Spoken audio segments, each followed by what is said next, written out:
Hey, welcome back.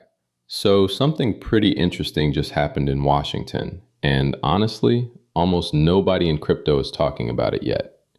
The Trump White House quietly dropped a 21-page paper on stablecoins, and in the next few minutes, we're going to unpack why the CEA just quietly sided with crypto over the biggest banks in America, right? We'll get into what they actually found, who's celebrating, who's furious, and the one loophole hiding inside the Clarity Act that pretty much changes everything.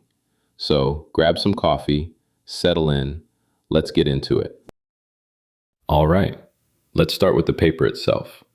21 pages, Council of Economic Advisors, April 2026. And this isn't some half-baked op-ed. They calibrated it with actual Federal Reserve data, FDIC numbers, industry disclosures. Here's the headline straight from the executive summary. Banning stablecoin yield would boost bank lending by $2.1 billion, with a net welfare cost of $800 million. That works out to 0.02% and a cost-benefit ratio of 6.6 to 1. And here's the kicker. Community banks, the ones the ABA claims to protect, they get only 24% of that tiny benefit, about 500 million. Big banks get the other 76. Yeah, same community bank argument they keep leading with. The paper pulls from Fed release H.8. Total deposits, about 17 trillion. Stablecoin market, around 300 billion. So stablecoins are barely 2% of deposits.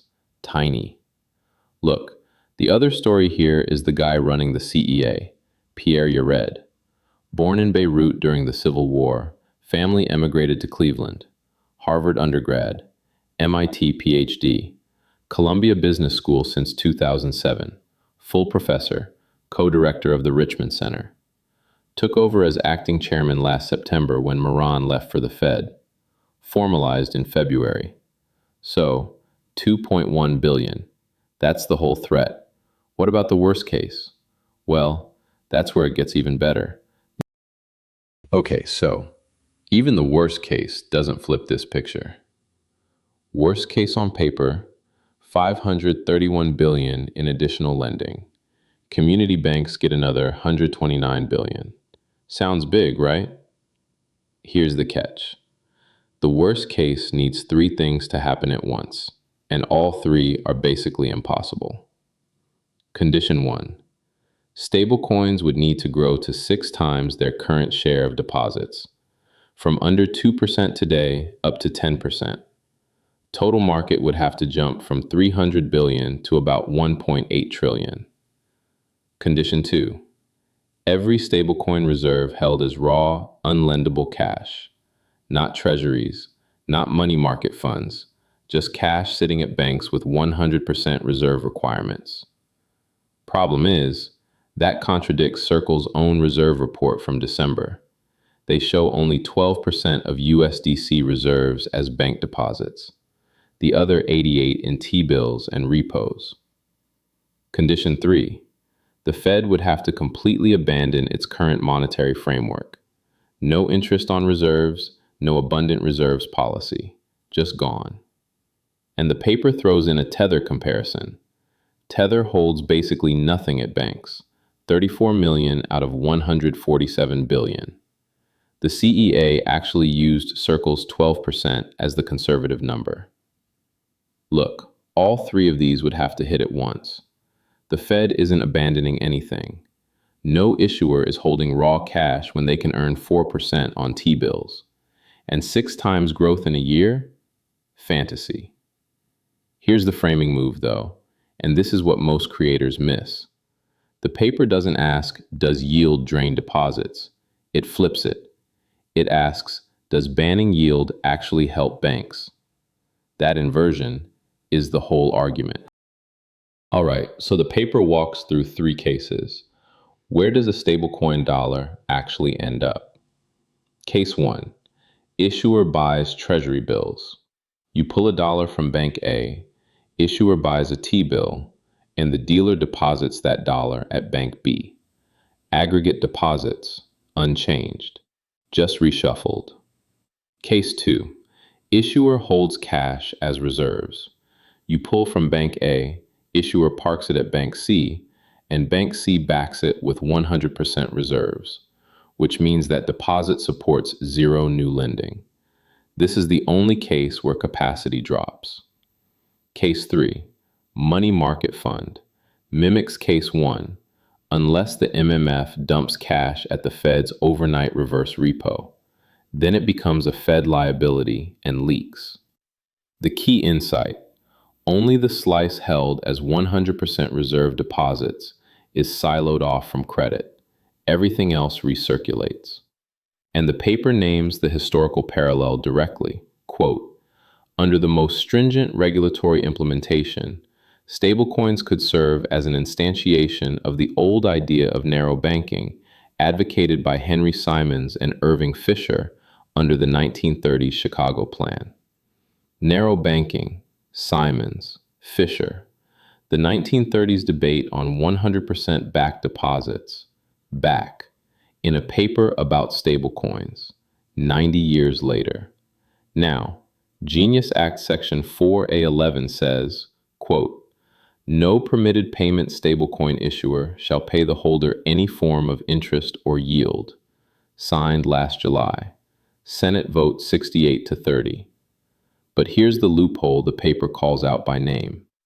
The statutory language prohibits payments by the issuer, but does not explicitly bar intermediaries from offering yield-like rewards funded by revenue-sharing arrangements with issuers. Example right in the paper, Coinbase's USDC Rewards, funded by Circle revenue sharing, currently legal. Clarity would close it. Math's clean, framing's precise.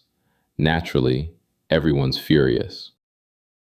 The American Bankers Association fired back in their journal. Headline: the CEA studied the wrong question on stablecoin yield and community banks. Their countermodel claims lending would drop 4 to 8 billion in a single state like Iowa at scale. Community banks, they argue, would have to replace lost funding with higher cost wholesale borrowing. Meanwhile, Coinbase's CLO Paul Grewal took a victory lap on X. His quote, the most respected economists in the government found nothing that shows rewards cause deposit flight. Clean. Progressive Policy Institute sided with CEA, called banning yield, quote, consumer paternalism that hurts Main Street savers more than it protects banks. Trump publicly endorsed yield-bearing stablecoins before the paper even dropped. Political signals clear. DL News ran the headline, Banks bash White House stablecoin report amid Clarity Act row. Obvious question, is CEA doing independent analysis or White House messaging? Pierre Yared's credentials push back hard. NBER, CFR, peer-reviewed central banking work. But timing mid-clarity? That matters. ABA's sharpest critique. CEA uses system-wide aggregates, but a single regional bank losing its top 20 depositors to Ondo USDY still hurts, even if the whole system looks fine. The paper name-checks one industry study, Negrinis 2025, claiming lending losses would be in the trillions. The paper explicitly refutes it. So whose argument is winning? Well, just look at who's already betting on the outcome. Clarity Act is next. Some versions would close the loophole this paper names. So the CEA just handed ammo to the keep it open side. Meanwhile, 3 yield-bearing alternatives are already operating at scale.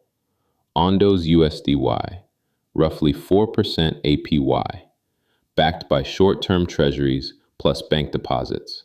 BlackRock partnership, issued as a tokenized security, not even a payment stablecoin under Genius. Ethena USDE, over 10 billion in supply, yielding around 9%. Synthetic dollar built on delta-neutral ETH shorts, not cash-backed, not a payment stablecoin, sidesteps Genius. Paxos Lift Dollar, USDL, issued by Paxos International out of Abu Dhabi under ADGM. structured to sidestep the genius yield ban, daily yield in wallet. And Paxos Labs just raised 12 million April 14th. Blockchain Capital, Uniswap Labs, Maelstrom, Robot Ventures, backing their Amplify suite. Coinbase's USDC Rewards, the one the paper named, runs on Circle revenue sharing. Legal right now. Clarity would shut it down. Quick side note, Mountain Protocol USDM is liquidating. Minting disabled, only redemptions left. First major yield-bearing stablecoin to fail. Not from the yield ban. Couldn't scale without US market access. Yield-bearing stablecoins grew 15 times faster than overall stablecoins in the 6 months ending March. So the final read, this paper isn't academic. It's the starting gun for clarity.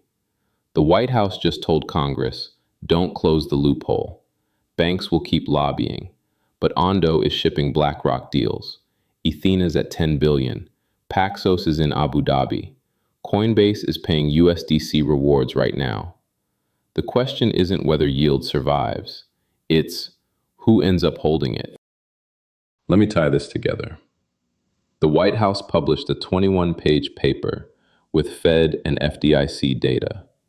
Banning yield boosts lending by 2 billion, 0.02%. Community banks get 24%.